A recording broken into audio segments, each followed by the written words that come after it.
Akai MPC One, routing the XYFX to a program. It's not as hard as it sounds.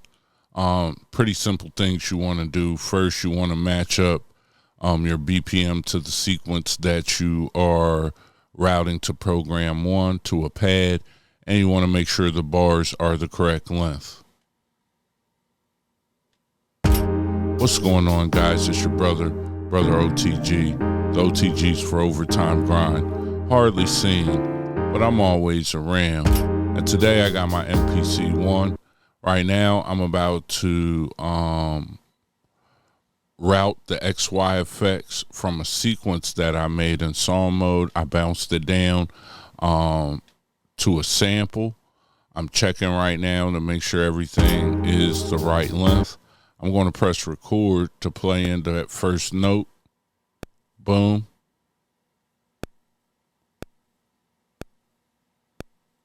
And then what I have is my whole sequence that's going to play 48 bars. I'm going to name this right quick. Make sure you like, share, subscribe, comment. Make sure you check out the masterclass that now comes with 3 levels. Base level, $7 for all the MPC videos that I have, and lifetime updates on new one. Mid-level for the MPC masterclass and some sounds, and top level with all the sounds, 45 expansions and everything I have available, plus the masterclass and lifetime updates. Check out the free drum kit and all of the resources I have down in the description. And I appreciate you guys. Make sure you follow me at 365 OTG, talking hip hop, culture, and more. 38,000 followers on Twitter. We go viral almost every day with hip hop conversation. Make sure you follow me over there. All right. Now, the XYFX is a pretty cool thing. I see a lot of people say that they don't really understand it or they don't use it. Most of the time, I only see people utilizing it in their beat videos.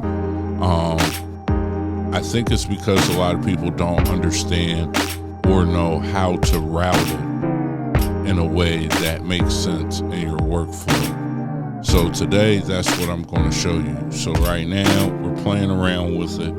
You have an automation button up there at the top. And like I just showed you at the beginning, we can route this to a program instead of our main outputs. You can see it says program. We have our sequence playing on pad 1, on program 1, on a new sequence 6. This is now what is affecting what you're hearing. So now when I turn on my automation, if I hit shift on my MPC One, if I hit shift and the step sequencer button, which is right underneath the shift button, it will arm the automation. When that, or if I press that little box at the top, the second box in the right hand corner right there that I just pressed, if I press that box, what you could do is you could either, when it's red, I can write automation. When it's green, it will play back the automation. So what I'm going to do right now is hit shift and auto step sequencer. I'm going to record in some automation now,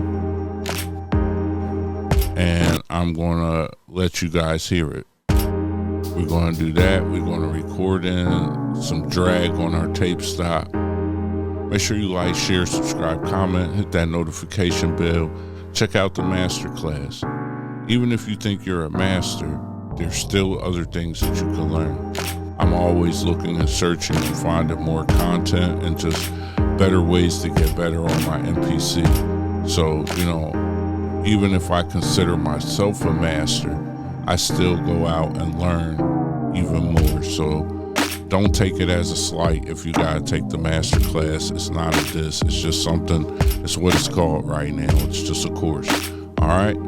So now that we got that in, we've recorded some in, we can press stop.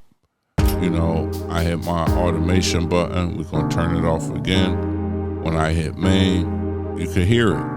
One of the biggest things I don't like is that you you can't see the knobs or your XYFX changes that are played, but you can hear them. To erase them, you will go to list edit.